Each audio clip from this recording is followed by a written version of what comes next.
you say? Oh, what could possess you to forfeit all of your money, huh? I know you well. I can see through your poker face.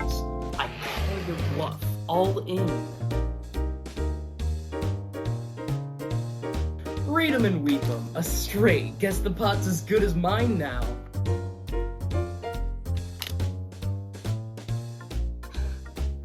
A royal flush? You may have a good hand, but you see, I still have one more trick up my sleeve. Everyone sucks at games. Whether you have thousands of them, or read their manuals, or buy all the amiibos, everyone sucks. Luckily, rather than laugh in your face when you lose, games will let you try again and give you a second chance. Not all games let you try again the same though. Sometimes when you lose, you have to take the fat L and start all over again. Or maybe you're brought right back to where you lost. There are plenty of ways game developers decide to implement respawning. Their decisions will usually depend on the game in which they're making, but what is the best way for a game developer to implement what happens when you are defeated? Screw losing!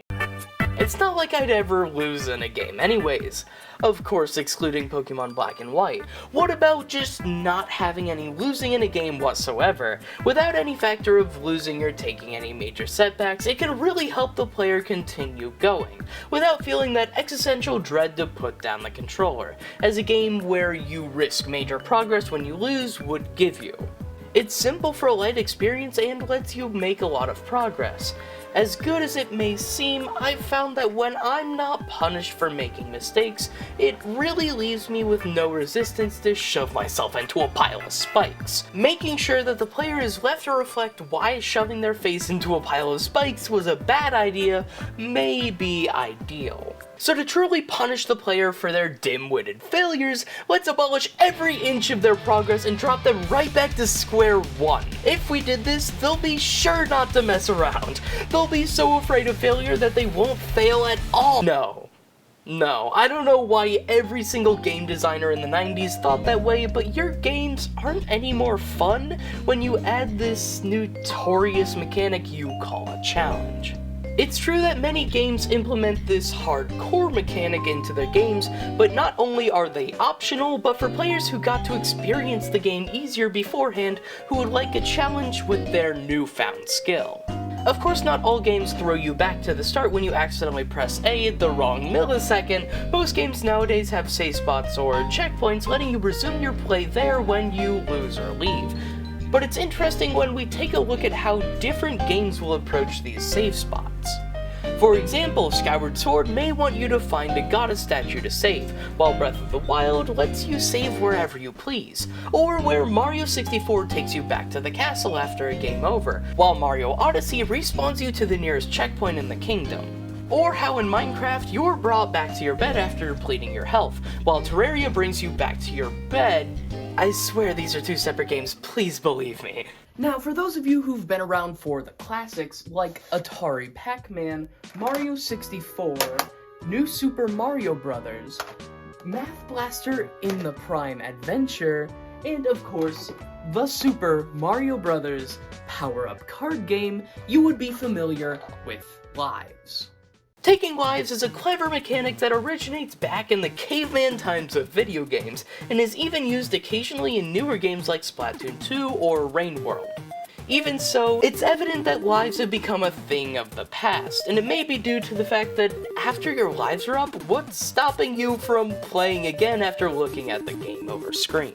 What I see a few newer games doing is dropping something of the players when they lose.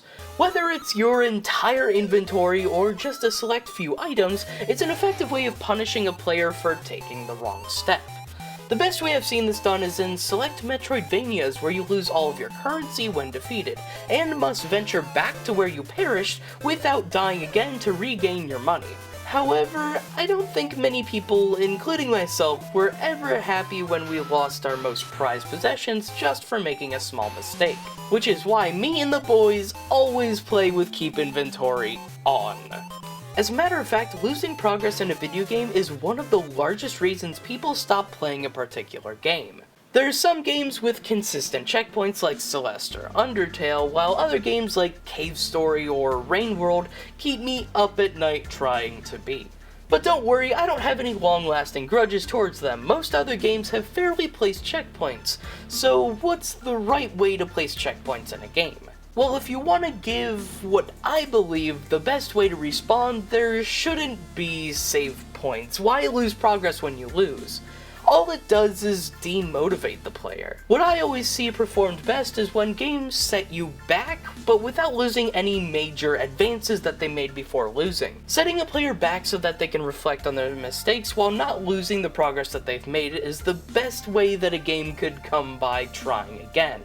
Many games do a great job of encouraging you to keep playing after losing, but there's a game that aspires to helping you pick up your feet as its entire baseline.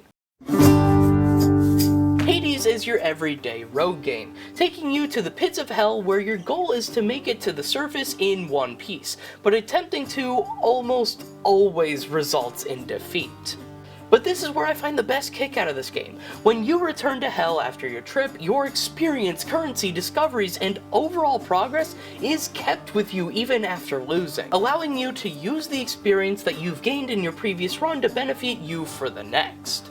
It does a wonderful job in making me feel like I'm making progress every run I complete, and by giving me many goals to reach, it's a game that's incredibly hard to put down, even when all of its mechanics, gameplay, and even the entire arc of the story is about defeat.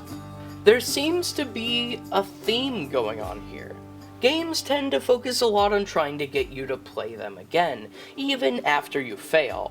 Some could say that this has to do with the games not wanting a player to stop playing and move on to another, but I could argue towards something else.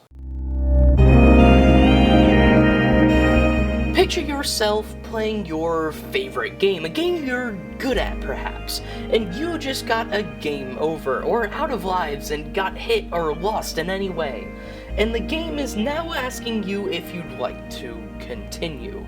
Do you continue? If so, why? Why would you want to continue playing a game that you just failed at? Is there any point? Now, of course, you're going to keep playing. It's your favorite game, but you won't enjoy the experience if you won't exceed in it.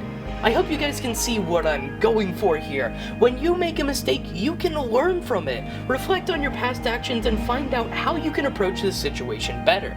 That's what a game should thrive for, finding a way to let the player know that they can learn from the mistakes they've made and come out an even better player. This isn't so different from how the world outside of games works, isn't it?